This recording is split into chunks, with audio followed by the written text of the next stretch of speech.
നമസ്കാരം. വിജയ് നിയമസഭയിലെത്തി.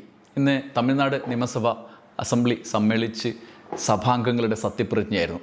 വിജയ് നിയമസഭയിൽ എത്തിയപ്പോഴുള്ള ഏറ്റവും വലിയ പ്രത്യേകത ഇന്നലെ നമ്മൾ സൂചിപ്പിച്ചത് തന്നെയാണ്, വിജയുടെ വേഷമാണ്. ഒരുപക്ഷെ തമിഴ്നാട് നിയമസഭയുടെ ഈ ചിത്രം, സഭയിൽ നിന്നുള്ള ചിത്രത്തിൽ നിന്ന് ഒരാളെ നമുക്ക് പ്രത്യേകമായി എടുത്തു കാണിക്കും. വിജയ് തന്നെയാണ്, വിജയുടെ വേഷം തന്നെയാണ്. അദ്ദേഹം കോട്ടിട്ടിട്ടാണ് സഭയിലേക്ക് വന്നത്. ഒരുപക്ഷെ അംബേദ്കറിൻ്റെ വേഷത്തെ ഓർമ്മിപ്പിക്കുന്ന തരത്തിലുള്ള ഒരു ഇടപെടൽ അദ്ദേഹം നടത്തുന്നുണ്ട്. വേഷത്തിൻ്റെ കാര്യത്തിൽ സഭയിൽ അദ്ദേഹം സ്ഥിരമായി ഇതേ വേഷത്തിലായിരിക്കും വരിക എന്നുള്ള ഒരു അസാധാരണത്വം ഉണ്ടാകും എന്നത് സംബന്ധിച്ച വാർത്തകൾ ഇപ്പോൾ വരികയാണ്. അദ്ദേഹം ഈ തരത്തിൽ തീരുമാനിച്ചിട്ടാണ് വേഷം ധരിക്കുന്നത്. അത് നിയമസഭയിൽ ഇനി ഈ രീതിയിലായിരിക്കും അദ്ദേഹം വരിക എന്നുള്ളത് സംബന്ധിച്ച ഒരു തീരുമാനം വാർത്തയായും റിപ്പോർട്ട് ചെയ്യപ്പെടുന്നുണ്ട്. അദ്ദേഹം സത്യപ്രതിജ്ഞ ചെയ്തു. നിയമസഭയിൽ വിജയുടെ സത്യപ്രതിജ്ഞയ്ക്ക് വലിയ പ്രാധാന്യമുണ്ട്. അതിന് മറ്റൊരാളുടെ സാന്നിധ്യം കൂടി പ്രധാനമായിരുന്നു. അത് സംബന്ധിച്ച ഡിസ്കഷനിലേക്ക് തമിഴ്നാട് രാഷ്ട്രീയം മാറിയിട്ടുണ്ട്. അതിനു മുന്നേ വിജയുടെ സത്യപ്രതിജ്ഞ നമുക്കൊന്ന് കാണാം. சட்டமன்ற பேரவையின் உறுப்பினராக தேர்ந்தெடுக்கப்பட்ட சி. ஜோசப் விஜய் எனும் நான் சட்ட முறைப்படி நிறுவப்பெற்றுள்ள இந்திய அரசமைப்பு சட்டத்தில் உண்மையான நம்பிக்கையும் பற்றுறுதியும் கொண்டிருப்பேன் என்றும் இந்திய நாட்டின் இறையாண்மையையும் ஒருமைப்பாட்டையும் நிலைநிறுத்துவேன் என்றும் நான் மேற்கொள்ள இருக்கும் கடமையை நேர்மையுடன் நிறைவேற்றுவேன் என்றும் ഉളമാറ ഉറുതി കൂറുകയാണ്. നിയമസഭയിൽ MLA ആയിട്ടുള്ള വിജയുടെ ഈ സത്യപ്രതിജ്ഞയ്ക്ക് പിന്നാലെ ചേർത്ത് പറയേണ്ട മറ്റൊരാളുടെ സത്യപ്രതിജ്ഞ കൂടിയുണ്ട്. അത് ഉദയനിധി സ്റ്റാലിൻ്റേതാണ്. ഉദയനിധി സ്റ്റാലിനാണ് തമിഴ്നാട് നിയമസഭയുടെ പ്രതിപക്ഷ നേതാവ്. അതായത് അക്ഷരാർത്ഥത്തിൽ തലമുറ മാറ്റം എന്ന് പറയാവുന്ന ഒരു നിയമസഭയാണ് തമിഴ്നാട്ടിൽ ഇപ്പോൾ കാണുന്നത്. MK സ്റ്റാലിൻ മുഖ്യമന്ത്രി സ്ഥാനം ഒഴിഞ്ഞ് അദ്ദേഹം നിയമസഭയിലേക്ക് ജയിച്ചില്ല.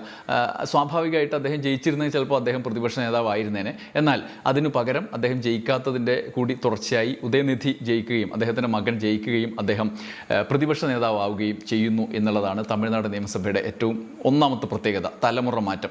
രണ്ടാമത്തേത്, ഒരു സിനിമയിലെ 2 താരങ്ങൾ മുഖ്യമന്ത്രിയും പ്രതിപക്ഷ നേതാവും ആയി വരുന്നു എന്നുള്ളത് ഇന്ത്യയിൽ ഒരിടത്തും കാണാത്ത ഒരു കാര്യമാണ്.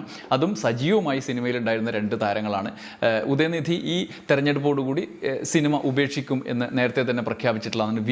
വിജയ് ആണെങ്കിൽ ജനനായകൻ എന്ന സിനിമയോടുകൂടി എല്ലാം അവസാനിപ്പിച്ച് രാഷ്ട്രീയത്തിലേക്ക് പ്രവേശിക്കും എന്ന് പ്രഖ്യാപിച്ചിട്ടുള്ളതാണ്. അതുകൊണ്ട് ഉദയനിധിയുടെ സാന്നിധ്യം ഈ നിയമസഭയിൽ പ്രധാനമായി വരുന്നു. ഉദയനിധി സ്റ്റാലിൻ പ്രതിപക്ഷ നേതാവായി ഈ തമിഴ്നാട് നിയമസഭയിൽ ഇരിക്കുകയാണ്. അദ്ദേഹത്തിൻ്റെ MLA ആയിട്ടുള്ള സത്യപ്രതിജ്ഞ கூடி காணும். சட்டமன்ற பேரவையின் உறுப்பினராக தேர்ந்தெடுக்கப்பெற்ற உதயநிதி ஸ்டாலின் எனும் நான் சட்ட முறைப்படி நிறுவப்பெற்றுள்ள இந்திய அரசமைப்பு சட்டத்தில் உண்மையான நம்பிக்கையும் பற்றுறுதியும் கொண்டிருப்பேன் என்றும் இந்திய நாட்டின் இறையாண்மையையும் ஒருமைப்பாட்டையும் நிலைநிறுத்துவேன் என்றும் நான் மேற்கொள்ள இருக்கும் கடமையை நேர்மையுடன் நிறைவேற்றுவேன் என்றும் ഉളമാറ ഉറുതി കൂറുകയാണ്. നമ്മൾ തെരഞ്ഞെടുപ്പിൻ്റെ മുമ്പ് നമ്മളൊക്കെ വിചാരിച്ചത് MK സ്റ്റാലിൻ DMK അധികാരത്തിൽ വരും, MK സ്റ്റാലിൻ മുഖ്യമന്ത്രി ആയില്ലെങ്കിൽ അദ്ദേഹം കൈമാറ്റം ചെയ്യും, ഈ രാഷ്ട്രീയത്തിൽ പിൻഗാമിയെ മുമ്പിലേക്ക് വരുത്തും, അങ്ങനെ ഉദയനിധി ചിലപ്പോൾ മുഖ്യമന്ത്രിയാകാം, വിജയ് ഒരുപക്ഷെ പ്രതിപക്ഷ നേതാവായേക്കാം എന്നാണ് പൊതുവായ നിഗമനങ്ങൾ കൂടുതലായും വന്നിരുന്നത്. ഞാനും അങ്ങനെയൊക്കെയാണ് കരുതിയിരുന്നത്. നമ്മൾ പല വീഡിയോയിൽ അത് സൂചിപ്പിച്ചതാണ്, അങ്ങനെയുള്ള സാധ്യതയുണ്ട് എന്ന്.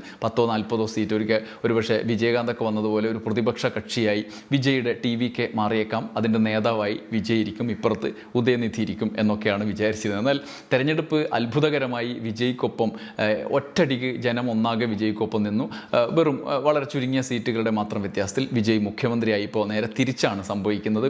ഉദയനിധി പ്രതിപക്ഷ നേതാവും വിജയ് മുഖ്യമന്ത്രിയുമായൊരു സാഹചര്യമാണ് ഇപ്പോൾ ഉണ്ടായിരിക്കുന്നത്. ഇതാണ് പ്രധാനപ്പെട്ട കാര്യം. സംഗതി വിചാരിച്ചതും പ്രതീക്ഷിച്ചതും മാറി എന്നുള്ളതാണ് പ്രധാനപ്പെട്ട കാര്യം. ഇതിനോട് ചേർത്ത് വിജയിയുടെ സത്യപ്രതിജ്ഞയുമായി ബന്ധപ്പെട്ട് 2 പ്രധാനപ്പെട്ട മറ്റ് വാർത്തകൾ കൂടി ദേശീയ തലത്തിൽ തന്നെ ചർച്ച ചെയ്യപ്പെടുന്നുണ്ട്. അതിലൊന്ന്, ഇന്നലെ ഇദ്ദേഹത്തിൻ്റെ സത്യപ്രതിജ്ഞയ്ക്ക്, മുഖ്യമന്ത്രിയായുള്ള സത്യപ്രതിജ്ഞയ്ക്ക് രാഹുൽ ഗാന്ധി വന്നതുമായി ബന്ധപ്പെട്ടാണ്. രാഹുൽ ഗാന്ധി ഈ സത്യപ്രതിജ്ഞയുമായി ബന്ധപ്പെട്ട് റീലും ഫോട്ടോയും അദ്ദേഹത്തെ ഇൻസ്റ്റഗ്രാമിൽ പോസ്റ്റ് ചെയ്തു. എന്നാൽ ഇൻസ്റ്റഗ്രാമിലെ വിജയ്ക്കൊപ്പമുള്ള പോസ്റ്റും റീലും നീക്കം ചെയ്തു ഇൻസ്റ്റഗ്രാം എന്നുള്ളതാണ് പ്രധാനപ്പെട്ട കാര്യം. അതിനെതിരെ പ്രതിഷേധവുമായി കോൺഗ്രസ് രംഗത്തെത്തി. അതിന് മാത്രമൊക്കെ പ്രതിഷേധിക്കാനുണ്ടോ, ഇതൊക്കെ ഒരു റീലിൻ്റെ കാര്യമല്ലേ എന്നൊക്കെ നിങ്ങൾ വിചാരിക്കുന്നുണ്ടാവും. പക്ഷേ അത് വലിയ ഒരു രാഷ്ട്രീയ അന്തർനാടകത്തിൻ്റെ കഥ നമുക്ക് മുന്നിലേക്ക് വരുത്തുന്നുണ്ട്. നിങ്ങൾക്ക് ഓർമ്മയുണ്ടാവും, സച്ചിൻ ടെണ്ടുൽക്കർ മകൻ്റെ വിവാഹം ക്ഷണിക്കാൻ വേണ്ടി പ്രധാനമന്ത്രി നരേന്ദ്രമോദിയെയും രാഹുൽ ഗാന്ധിയെയും സമീപകാലത്ത് സന്ദർശിച്ചിരുന്നു. എന്നാൽ രാഹുൽ ഗാന്ധിക്കൊപ്പമുള്ള ചിത്രം വലിയ വലിയ സ്വീകാര്യത നേടി. ഇൻസ്റ്റഗ്രാമിൽ മില്യൺ കണക്കിന് വ്യൂസ് മണിക്കൂറുകൾക്കുള്ളിൽ നേടി. അതോടുകൂടി സച്ചിൻ ടെണ്ടുൽക്കർ തന്നെ അത് നീക്കം ചെയ്യുന്ന സാഹചര്യം ഉണ്ടായി. മോദിയുടെ ഒപ്പമുള്ളത് അത്ര എത്തിയില്ല എന്നുള്ളത് കൊണ്ട് കൂടിയാണ് ഇങ്ങനെ ഒരു സമ്മർദ്ദം ചെലുത്തിക്കൊണ്ട് നീക്കിയത് എന്ന് BJP ആണ് അതിൻ്റെ പിന്നിൽ എന്ന് കോൺഗ്രസ് അന്ന് ആരോപണം ഉന്നയിച്ചു. ഇതിനോട് ചേർത്ത് വായിക്കാവുന്ന ഒരു അവസ്ഥയാണ് വിജയിയുടെ സത്യപ്രതിജ്ഞയിലെ രാഹുൽ ഗാന്ധിയുടെ സാന്നിധ്യം. രാഹുൽ ഗാന്ധിയുടെ ഈ വിവാദം വരുന്നത് ഇൻസ്റ്റഗ്രാം തന്നെ നീക്കി എന്നുള്ളതാണ്, അല്ലാതെ വേറെ ആരും നീക്കിയല്ല. ഇൻസ്റ്റഗ്രാമിൽ രാഹുൽ ഗാന്ധിയുടെ പേജിൽ ഇത് ഇൻസ്റ്റഗ്രാം തന്നെ നീക്കി എന്നുള്ളതാണ് ആരോപണം. റീലും ഫോട്ടോയും മാറ്റി. ഇൻസ്റ്റഗ്രാമിൻ്റെ ഭാഗത്തു നിന്നുണ്ടായ സാങ്കേതിക പ്രശ്നമാണ് പിന്നിലെന്ന് കേന്ദ്ര സർക്കാർ പ്രതികരിക്കുന്നുണ്ടെങ്കിലും കോൺഗ്രസ് അങ്ങനെയല്ല എന്നാണ് പറയുന്നത്. സത്യപ്രതിജ്ഞ ചടങ്ങിൽ റീലും ചിത്രവും രാഹുൽ പോസ്റ്റ് ചെയ്തിരുന്നു. 1 മണിക്കൂറിൽ 12 മില്യൺ വ്യൂ ലഭിച്ചു എന്നും ഇത് BJPക്ക് സഹിക്കാനായില്ല എന്നുമാണ് കോൺഗ്രസ് നേതാക്കളുടെ ആരോപണം. നരേന്ദ്രമോദിക്ക് മാത്രമേ ഇതൊക്കെ പാടുള്ളൂ, ജനകീയത ലോകം അറിയാൻ പാടുള്ളൂ. അതുകൊണ്ട് രാഹുലിനൊപ്പമുള്ള ഇത്തരത്തിലുള്ള സാഹചര്യങ്ങൾ മാക്സിമം ഒഴിവാക്കാനുള്ള സമ്മർദ്ദം ചെലുത്തി എന്നാണ് കോൺഗ്രസിൻ്റെ ആരോപണം. രാഹുലും വിജയും ഒരുമിച്ചുള്ള ഫോട്ടോയ്ക്ക് 46 മില്യൺ വ്യൂസ് ലഭിച്ചു. അതിന് പിന്നാലെ ഈ ചിത്രവും ഇൻസ്റ്റഗ്രാം നീക്കം ചെയ്തു. കേന്ദ്ര സർക്കാർ പുറപ്പെടുവിച്ച ചട്ടങ്ങളുടെ ലംഘനങ്ങൾ കണ്ടതിനാലാണ് റീലും ചിത്രവും നീക്കം ചെയ്തത് എന്ന് ഇൻസ്റ്റഗ്രാം വിശദീകരിക്കുന്നതായി റിപ്പോർട്ടുകളുണ്ട്.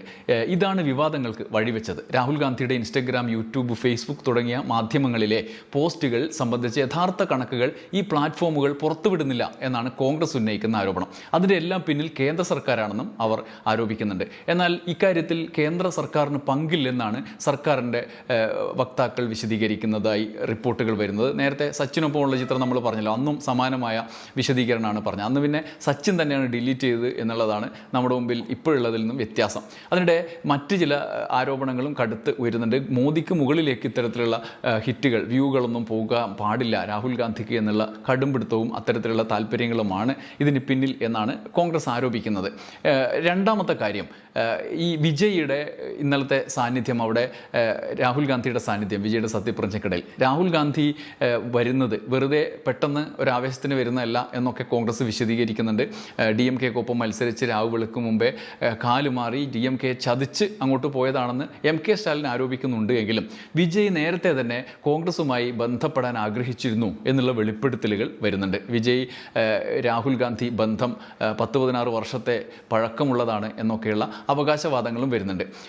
ഹൈബി ഈഡൻ, NSUയുടെ അഖിലേന്ത്യാ പ്രസിഡന്റായിരുന്ന ഹൈബി ഈഡൻ ഒരു വെളിപ്പെടുത്തൽ നടത്തിയിട്ടുണ്ട് അദ്ദേഹത്തിൻ്റെ ഫേസ്ബുക്കിൽ തന്നെ. വിജയ് നേരത്തെ കോൺഗ്രസിലേക്ക് വരേണ്ട ആളാണ് എന്ന വെളിപ്പെടുത്തൽ കേവലം ഒരു ആഗ്രഹമല്ല, അദ്ദേഹം അതായത് വിജയ് ആഗ്രഹിച്ചിരുന്നു, കോൺഗ്രസ്സുകാരുടെ ഇന്നത്തെ ആഗ്രഹമല്ല, അന്ന് വിജയ് ആഗ്രഹിച്ചിരുന്നു എന്നും പക്ഷേ അക്കാലത്ത് അതിന് മറ്റ് ചില തടസ്സങ്ങളുണ്ടായി എന്നുമാണ് വെളിപ്പെടുത്തൽ. ഹൈബിയുടെ പോസ്റ്റിലെ ആ ഭാഗം ഇങ്ങനെയാണ്: എന്നും എക്കാലത്തും വർഗീയ ശക്തികൾക്കെതിരെ ശക്തമായ നിലപാട് സ്വീകരിച്ച വ്യക്തിത്വമായ ശ്രീ വിജയ് തമിഴ്നാടിൻ്റെ മുഖ്യമന്ത്രിയായി ചുമതല ഏറ്റെടുത്തതിൽ സന്തോഷം.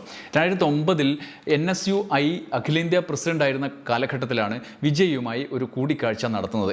മതേതര നിലപാടുകളിൽ ഉറച്ചു നിൽക്കുന്ന അദ്ദേഹം കോൺഗ്രസ് പ്രസ്ഥാനത്തിൻ്റെ ഭാഗമാകാനുള്ള ആഗ്രഹം അറിയിച്ചിരുന്നു. ശ്രീ രാഹുൽ ഗാന്ധി അടക്കമുള്ള കോൺഗ്രസ് നേതൃത്വവുമായി അന്ന് വിഷയം ചർച്ച ചെയ്തതുമാണ്. എന്തുകൊണ്ടോ അതന്ന് നടന്നില്ല. വർഷങ്ങൾക്കിപ്പുറം വിജയ് തമിഴകത്തിൻ്റെ ഭരണചക്രം തിരിക്കുമ്പോൾ അതിൽ പങ്കാളിയായി കോൺഗ്രസ് പ്രസ്ഥാനം കൂടി ഉണ്ട് എന്നതിൽ ഏറെ അഭിമാനം. ഈ കാലഘട്ടം ആവശ്യപ്പെടുന്ന നേതൃത്വത്തിന് പ്രിയങ്കരനായ ഇളയ ദളപതിക്ക് അഭിനന്ദനങ്ങൾ എന്നാണ് ഹൈബി ഈഡൻ്റെ പോസ്റ്റ്. ഇത് വലിയ തോതിൽ കോൺഗ്രസ് അണികൾ ഏറ്റെടുത്തിട്ടുണ്ട്. അവർക്ക് ആവേശമുണ്ടാക്കുന്ന തരത്തിലാണ് സാഹചര്യങ്ങൾ. ഇങ്ങനെ വലിയ ചർച്ചയ്ക്കിടയാക്കുന്ന ഒരു വെളിപ്പെടുത്തലാണ് ഹൈബി നടത്തിയത്. ഇത് 2 തരത്തിൽ വിലയിരുത്തപ്പെടുന്നുണ്ട്. ഒന്ന്, അനുകൂലമായിട്ട്; 2, കിട്ടിയ അവസരത്തിൽ വിജയിയുടെ ഇമേജിനെ കോൺഗ്രസ് ഉപയോഗിക്കുന്നു എന്ന തരത്തിലുള്ള വിമർശനങ്ങളും ഉണ്ട്. എന്തായാലും വിജയ് നിയമസഭയിലെത്തി. ഇനി കോൺഗ്രസ് മന്ത്രിമാർ ഉടൻ സത്യപ്രതിജ്ഞ ചെയ്യും. തമിഴ് രാഷ്ട്രീയം ഏതൊക്കെ മട്ടിലാണ് ഇനി മാറിമറിയുക എന്ന് നമുക്ക് കാത്തിരുന്ന് തന്നെ കാണണം. വിജയ് മുഖ്യമന്ത്രിയായും ഉദയനിധി സ്റ്റാലിൻ പ്രതിപക്ഷ നേതാവായും നിയമസഭയിലുണ്ടാകും. പുറത്ത് MK സ്റ്റാലിനും സജീവമായി ഉണ്ടാവും. അണ്ണാ DMK അപ്പുറത്തുണ്ട്. BJP ഏത് നിമിഷവും കൊത്തിക്കൊണ്ടുപോകാൻ, ആം ആദ്മിയെ പോലെ കൊത്തിക്കൊണ്ടുപോകാൻ വിജയുടെ MLA-മാരെ കൂടെ കൊണ്ടുപോകാൻ കഴിയുമെന്ന പ്രതീക്ഷയിൽ മറ്റൊരു ഭാഗത്ത് നിൽക്കുന്നു. തമിഴ്നാടിൻ്റെ രാഷ്ട്രീയം ഏത് മട്ടിലാണ് ഇനിയുള്ള ദിവസങ്ങളിൽ സംഭവബഹുലമാകുമോ എന്ന് നമുക്ക് ആകാംക്ഷയോടെ കാത്തിരിക്കാം. നന്ദി, നമസ്കാരം.